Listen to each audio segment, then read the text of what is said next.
musachedwe pompa tikufuna tikupasireni zimene Wayankhula Patricia Kaliat pamene amamulandira Dalitso Kabambe. Patricia Kaliat ndi General Secretary wa chipani cha UTM. Iye wayankhula izi pamene amamulandira Dalitso Kabambe ku UTM. Zikomo kwambiri tathokoza a regional governor, deputy regional governor, a treasurer atu amwase ali a DC governor tabwerani kuno, a DC governor kuno ku Cholo South West, a DC governor tabwerani alaji tabwerani deputy alaji amwase, director of women, director of youth, akoswese governor tabwerani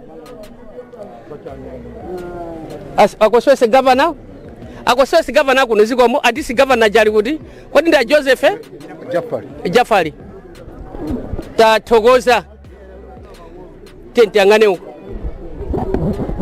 kumapanga kumatimisa tenti angane uku ikumveka tenti angane uku bwerani yangana ndi kusogolo.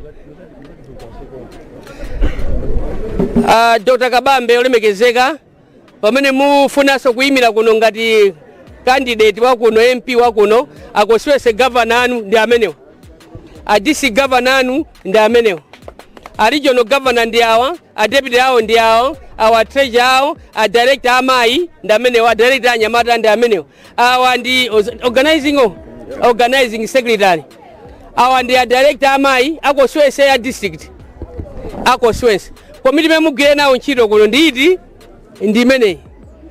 Mukangothawira kubwera kwa ife kuno UTM simuzayionanso koma wazitiuza ife. That's why the protocol of the party, you don't go down leaving out your seniors on top. Nde mubwera muzikumana ndi amenewa awazitiuza kuti tili kumeneko ndikupanga maeria, nimwathandizire kupanga maeria, mwathandizire kupanga maeria, landirani anthu onse. Ifeyo ntchito yathu ndioseka khomo lotulukira koma kusegula khomo lotani lolowera. Nde khomo lolowera limene tafika ife kuno ndiloseguka. Is 24 hours lili lotani losegula. Nde kuyambira pa 1 mpaka na pa 30, kuyambira January mpaka na December khomo la UTM ndilotani losegula. Mbali ina taseka amene azifuna kutuluka mwatha kutulukira pa window mwangafunire koma mbali na khomo lotulukira dalitani limenelo daliseka tatsegula khomo lolowerawo. Musapeze munthu mukunkhalira, anthu ambiri ali ndi nzeru zosiyana-siyana. Landirani wina aliyense ende ayikeni mmene momwe kuti mukhale nawo limodzi, mugwire nawo ntchito limodzi pa dedera dusandi dera lonse. So honorable Dr. Kabambe takulandirani kuno ku Cholo South West. Anyamata anu ndi amene mungagwire nawo ntchito. Iwo azitiuza kuti kuli bwanji, kuli chani. Tikangona kuti mwabwera kwa ife kwa thawawa ndete ngodziwa kuti chipani chasokonekera zimene mwayamba dongosola bwino kuyamba kugwira ntchito ndi anyamata amenewo.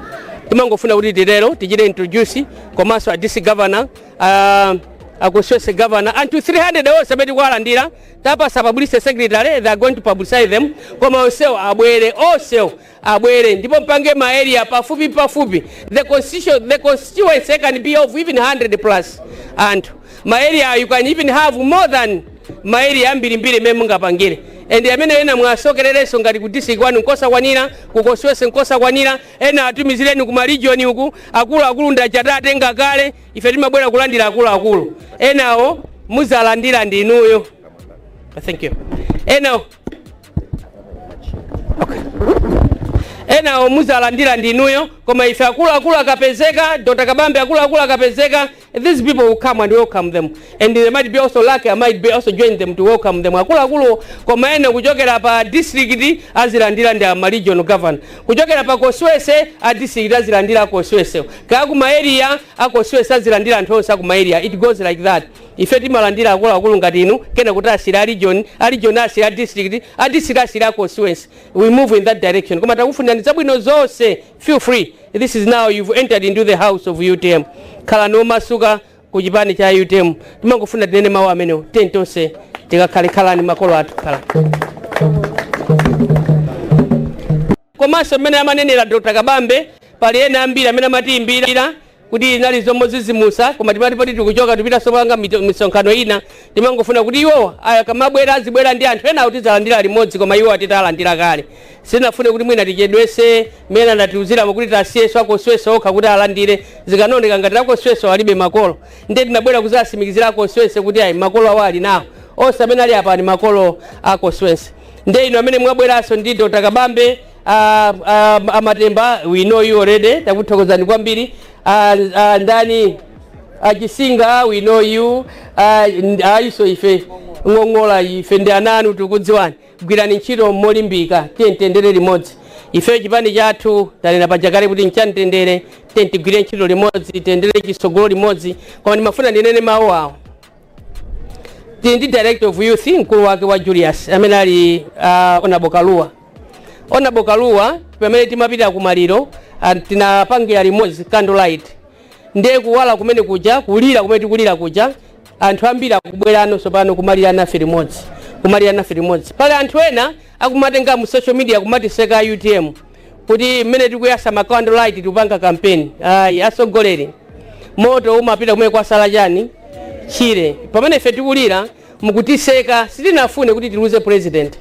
And when we are mourning our president, tukulia nintima onse kuti we've lost munthu amene dali ntundu yathu tinene chonto pira yathu ndipo tinene pano anthu nonse muli pano tidakalirabe mpakana tilirabe chifukwa Dr. Sausilima imfa yake ya ndege sikuti munthu anadwalayi ndiye kugwa ndi ndege chimodzimodzi munthu amene amati wagwa ndi njinga wamwalira pati wamwalira pompo anthu akubanja amalira mtundu onse kuti kapena mwina tikanagonesa kuchipatala kapena kanena kuti munthu kutipweteka kwa munthu wagwa ndi ndege ndikumwalira pati ndikumwalira pompo ndiye ife tikuyasa makandlelight kuti mzimu wake use mumtendere anthu mukunena ma social media kuti oyayi angopanga campaign asogolere muzaziona zimene talira ifezi muzaziona koma tikusimikizirani kuti ife makandlelight tiziyasabe tithokoze kuti anyamata ndi akuluakulu omwe mukuyasa nawo makandulo tikhati kukhala tibwera kuno kucholo tikhati tupita kwa Vumbwe tikhati tupita madera mwinamu kena kuti yasaso makandulo othokoza mtundu wonse wa Malawi ena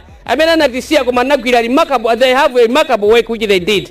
We'll be doing that kuti kumene akumanako ndi mtsogoleri wathu mizimu yawo izikapitirabe kupumba mumtendere ndiye kulira kwa munthu sumatani anthu timathako embiri munthu akamwalira komanso kuti tikakha kulima mizimu agogo munthu andivomereza alipo amene asiya kulima kumanda anthu kumanda chaka chicho samapita kukatani komanso wina aliyense amene akufuna kumandako ngati kwagona bambo ache kamayi ache kalongo ache amapita kukasiya cha nkhata palibe amene amamulesa munthu kutenga nkhata kukasiya kumanda kumene kwagona abale ache kana mwalira zaka 10 zapitazo if 40 feet kuti lero ndipite ndakumbukira makolo anga amatani amapita so na ife ni nyengo yathu imene tikulira inoyi ndiye chonde timati tipemphane kuti chonde tisasekane tithokoze ngati mutiseka zikomo kwambiri ife titula zonse mzimu wake m'manja mwa Mulungu kuti amusogolere komanso asogolere banja lonse la UTM chifukwa chotiseka mukamaseka mano onse 40 ali panja dzino limodzi likupanga anthu amene akubwera mu chipani ndiye pa siku kutilandira anthu ambirimbiri pitizani kusekako chifukwa ambiri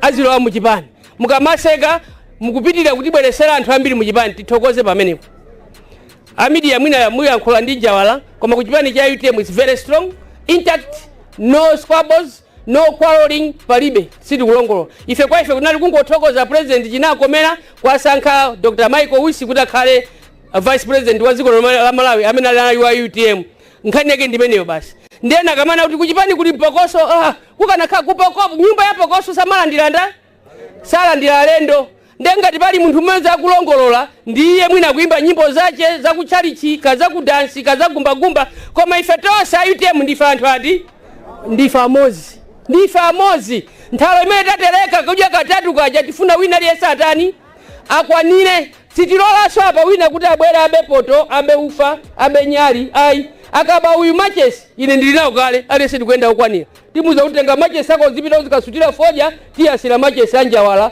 uyu akangoba ntsiko ine ndinawo ophikira sima otimpe pa Julius abwere nawo wina kanyamula poto tikaphika ife sima mudalamu anthu aja tizienda ambuya udaliseni nonse azigogo athu timakukonda ndife ananu zikomo kwambiri pomulandira pomperekeza Kabambe mwana amene tigwira nayo ntchito mnyamata wanu wakonkuno kholo lanu lakonkuno komanso MP wanu wa UTM wakuti wakuno asogoleri asikana makolo muli apa 300 ena onse mwalwa mu chipani cha UTM. Salo yathu ndi imene ya nyali muni umene umaonekera pena paliponse. Sitilola wina aliyense kutenga mtanga kuvunikira muni umenewu kuti uzime. Tipitira kuyakirabe kuti ukafikire wina aliyense. Ambuye udaliseni nonse. Zikomo kwambiri.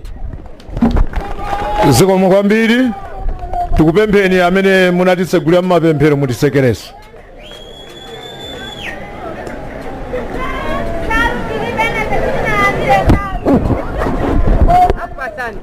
Tipemphere. Zikomo Yehova inokonda. Tinakupemphana Ambuye kuti mukhale nafe. Taona ukulu wanu waonekera pamaso pathu. Pamenezo tinapempha mwatiyankha pompopompo. Inde Ambuye tayankhulana pano. Mwina nkutheka m'malankhulidwe athu taphonyetsa. Tikupemphana Ambuye mutikhululukire. Ndikutipatsa madalitso athu nditochuluka. Kuti pamene tuyendetse chipani chathu cha UTM ichi mpomweso tikulira mtsogoleri wathu mutitsogoze ndi tsogozo cha Mzimu Woyera. Makamaka Ambuye tiyenda nzitsulo zosiyanasiyana zopangidwa ndi anthu. Makamaka mtsogoleri wathu uyu Dalitso Kabambe amene wankulowa lero mu UTM tiyeneri kupatseni inu dzanja lanu lamanja limuyendetsa mpaka likafika ku nyumba kwawo ndi kukaona nawo.